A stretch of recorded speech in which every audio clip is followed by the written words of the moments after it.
मनामध्ये नकारात्मक विचार येतात, नाराजी असते, राग येतो, आपण दुसऱ्यांवर रागवलेलो असतो. खरं तर ते जे विष असतं ना, आपण दुसऱ्यांविषयी गृहीत धरलेलं, खरं तर ते आपण स्वतःच ग्रहण करत असतो, आपण स्वतःच पित असतो.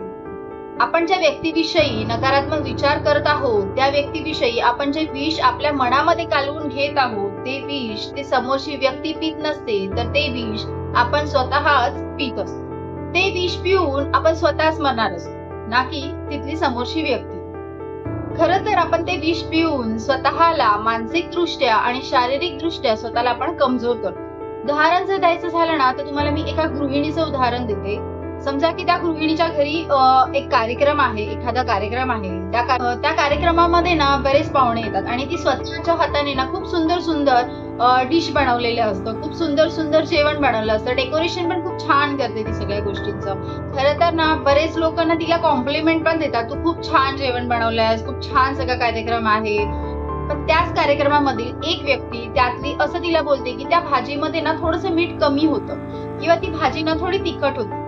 असं ना एखादी व्यक्तीच बोलून जाते. खरं तर ते त्या व्यक्तीचे विचार असतात, पण ती गृहिणी तेवढेच लक्षात ठेवते की त्यामध्ये मीठ कमी होतं, ती भाजी तिखट होती. त्या गृहिणीला ना अजून इतर लोकांनी सुद्धा तिला कॉम्प्लिमेंट्स देतात की तू किती सुंदर डिशेस बनवल्या आहेत, किती छान टेस्टी डिशेस बनवल्या आहेत, आजूबाजूचं डेकोरेशन किती छान केलेलं आहे. अशा बऱ्याच तिला कॉम्प्लिमेंट्स येत असतात त्या दिवशी. पण ही व्यक्ती आज मला हे उद्गार बोलली, असे विचार त्या गृहिणीच्या डोक्यामध्ये फिरत असतात. खरं तर अशी फक्त गृहिणीच नसते. मी तुम्हाला एक छोटंसं उदाहरण दिलंय. अशा विचारांमध्ये अडकलेली ना तर असे बरेच व्यक्ती आपल्याला दिसतात. बरेचशा अशा घटना असतात ज्याच्यामधून अशा नेगेटिव्ह विचारांमध्ये व्यक्ती अडकून बसतात. असे बरेच उदाहरणं आहेत. खरं तर त्या गृहिणीला त्या विचारांनी घेरलेलं असतं. त्या गृहिणीचा काही दोष नसतो, ना त्या व्यक्तीचा दोष आहे ज्याने सांगितलंय मीठ कमी आहे त्या भाजीत. खरं तर तो स्वभाव मनाचा असतो, तो एक सापळा असतो. या सापळ्यामध्ये जर आपण अटकलो तर आपण स्वतःला बाहेर काढणं फार कठीण होतं. तुम्ही जेव्हा मेडिटेशनला बसता किंवा तुम्ही नॉर्मली डोळे मिटून बसलेले असाल, तेव्हा तुम्ही अनुभव घेतला असेल की तुम्ही तुमच्या मनात येणारे नकारात्मक विचारांना नष्ट करू शकत नाही. तुमच्या मनाबरोबर तुम्ही जबरदस्ती करू शकत नाही. तुमचे विचार तुम्ही थांबवू शकत नाही. खरं तर तो एक सापळा असतो. आता मी तुम्हाला एक गोष्ट सांगणार आहे, ती माझ्या सोबत तुम्ही सुद्धा करा आणि बघा मी जे सांगते त्यामध्ये तुम्हाला काही तथ्य वाटतं आहे का. आपण ही एक प्रॅक्टिस म्हणून आपण आता करूया. तुम्ही तुमचे डोळे बंद करून बसा. आता तुम्हाला काही दिसतं आहे का? तुम्ही म्हणाल मला काहीही दिसत नाही. याचा अर्थ असा का की तुम्ही तिथे प्रेझेंट नाही आहात?